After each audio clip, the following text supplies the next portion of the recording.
বক্তৃতা কি দেবো, আমি তো বাগানের ফাঁসল। আজকে 17 বছর পর্যন্ত আমরা উনিরে ভোট দিতে পারি, আমরা দিই, আপনারা দিতে পারেন না। এবার কাজে মনে একটা সুযোগ আইছে, আপনারা মা বোনে সবাই মিলিয়া উনিরে একটা ভোট দেয়। আর উনির কাছে যাইতে গাড়ি লাগতো না, ফেলিন লাগতো না। আমরা মহিলারা 4 থেকে লাকড়ি বুঝালে মাথা আসি না, এইভাবে আইতে আমরা না পারা যাইতে পারবো। ফসল সাহেবের লোক আমরা কথা বলতে পারবো সরাসরি। আপনারা দয়া করে উনির এইবার ভোটটা আল্লাহ রাস্তায় দিবেন। উনি আর গায়ে বুড়া বিয়ানো শেষ, উনি বুড়া হয়েছে, উনির ইলেকশনও শেষ, আর ইলেকশনে খারাইতে পারতো না। এইবার সবাই মিললে একটা দেবেন। উনির মার্কা আসেনি রে, ওই কুলচে মার্কা যাইবে কে? মাধবপুর উপজেলার বিএনপি অঙ্গ সংগঠনের সকল নেতৃবৃন্দ, সুরমা চা বাগানের সকল চা শ্রমিক ভাই ও বোনেদের সকলকে আমার আন্তরিক শুভেচ্ছা ও অভিনন্দন। আজকের আসলে 52-53 বছরের মধ্যে আজকে একটা ঐতিহ্যবাহী এই দিনটা, যে দিনটা আজকে 53 বছরে, কিন্তু আজকে এই দিনটা আমরা কোনোদিন দেখি নাই। আজকে 53 বছরে আমরা ধানের শীষের মার্কা নিয়ে আজকে একটা জনসভা করছি। এই ধরনের সভা কিন্তু কোনো নেতৃবর্গ করে নাই। আজকে আমরা কিন্তু এটা আসলে গর্বিত এবং আনন্দিত। এবং আমাদের মাঝে যারা উপস্থিত হয়েছেন 28টি চা বাগানের শ্রমিক ভাই ও নেতৃবৃন্দ যারা, সবাইকে আমি আন্তরিক শুভেচ্ছা জানাচ্ছি।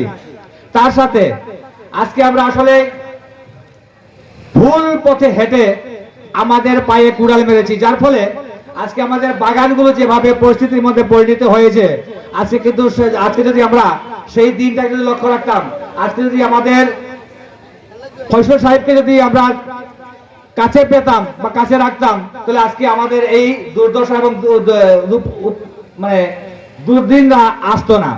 কাজেই আজকে আমরা সেই সুযোগটুকু পেয়েছি এবং সেই সময়টুকু পেয়েছি।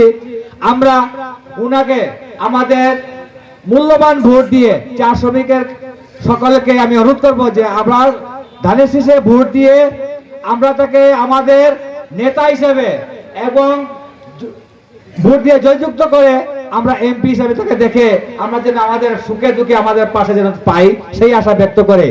এবং আমরা আরো একটা কথা বলতে চাই যে আসলে আমরা বাগানের যে সুরমা চা বাগানের যে পরিস্থিতি, আমরা উনি যদি এখন থাকতেন হয়তো আমাদের কিছু দাবি থাকতো বা কথা থাকতো, আমি সেগুলি সেদিকে যাব না। আমাদের যা দাবি আছে, আপনারা যা আমাদেরকে বলেছেন যে আমাদের এই হয় নাই সেই হয় নাই, আসলে হয় নাই বা হয়নি, সেটা আমাদের ভোটে আমরা বাগানবাসী যারা ছিলাম, আমরা অন্য পথে হেঁটে কিন্তু আমরা ভুল করেছিলাম। আজকে আমাদের পানে চেয়ে, আমাদের দিকে চেয়ে আপনারা ভোট দিবেন ধানের শীষে, এবং ফয়সল সাহেবের হাতকে শক্ত করে আমরা যেন তাকে এমপি হিসাবে দেখে আমরা কাজের সুযোগ পাই এবং তার পাশে যেন দাঁড়াবার আমাদেরকে পথ করিয়ে দেন। আমরা যেন তার কাছ থেকে আমাদের সুযোগ সুবিধা পেয়ে আমরা আপনাদের সাথে থাকতে পারি, সেই শুভ কামনা রেখে আমি আমার ক্ষুদ্র বক্তব্য সফল করছি। ধন্যবাদ সবাইকে। উপস্থিত হইবেন এবং আমার ধানের শীষ মার্কা, ফয়সল সাহেবের মার্কা, সাপ্পাত সাহেবের মার্কা, এই মার্কা আপনারা ভোট দিয়া জয়যুক্ত করবেন। উপকার আমরা যতটুকু জানি, এখানে আমার যে অনেক বড় বড় নেতৃবৃন্দরা আছে, চেয়ারম্যান সাহেবের আছে, ওনারা আমার চেয়ে আরো বেশি জানেন। ফয়সল সাহেবের কথা, তারেক রহমানের কথা, যে বাগানবাসীর জন্য আগামী 100 বছরে এত উন্নতি আপনারা দেখছেন না, দেখবেন 100 বছরে আমাদের এই ফয়সল সাহেবের উন্নতি কেউ ক্রস করতে পারবে না ইনশাল্লাহ।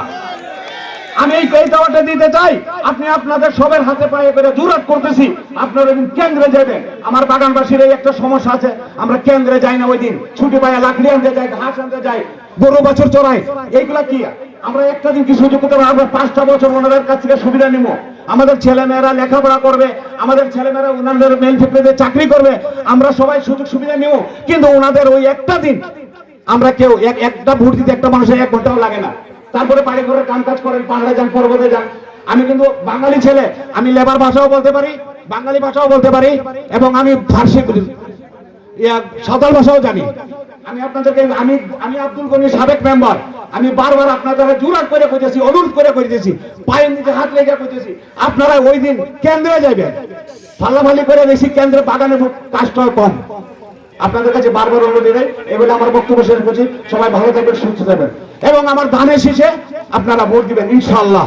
উপস্থিত আছেন এখানে সম্মানিত সভাপতি, উপস্থিত আছেন আমার 23 চা বাগানের পঞ্চায়েত এবং মেম্বার, সকলকে আমার আন্তরিক শুভেচ্ছা ও অভিনন্দন। আসলে এই ত্রয়োদশ জাতীয় সংসদ নির্বাচন সামনে রেখে আমি একটা কথা আপনাদেরকে বলতে চাই। একটি দল আমাদেরকে বিভিন্নভাবে, আমাদের বিশেষ করে আমি চা বাগানের প্রতি বলছি, বলছে যে ব্যারিস্টার সুমনের ভাই, ব্যারিস্টার সুমনের বন্ধু। আমরা চিনি না ব্যারিস্টার সুমনের বন্ধুকে, ভাইকে। আমরা একমাত্র চিনি মোহাম্মদ ফয়সাল সাহেবকে। ওনাকে 12 তারিখ ভোট দিয়ে আমরা বিজয়ের মালা পরি। আমরা 13 তারিখ ওনার নিজ বাসভবনে গিয়ে ওনাকে বিজয়ের মালাটা দিতে পড়াতে পারি, সেই আশা ব্যক্ত করে আমি আমার সংক্ষিপ্ত বক্তব্য এখানে শেষ করছি। বাংলাদেশ জিন্দাবাদ, তারেক জিয়ার জিন্দাবাদ। সবাইকে ধন্যবাদ।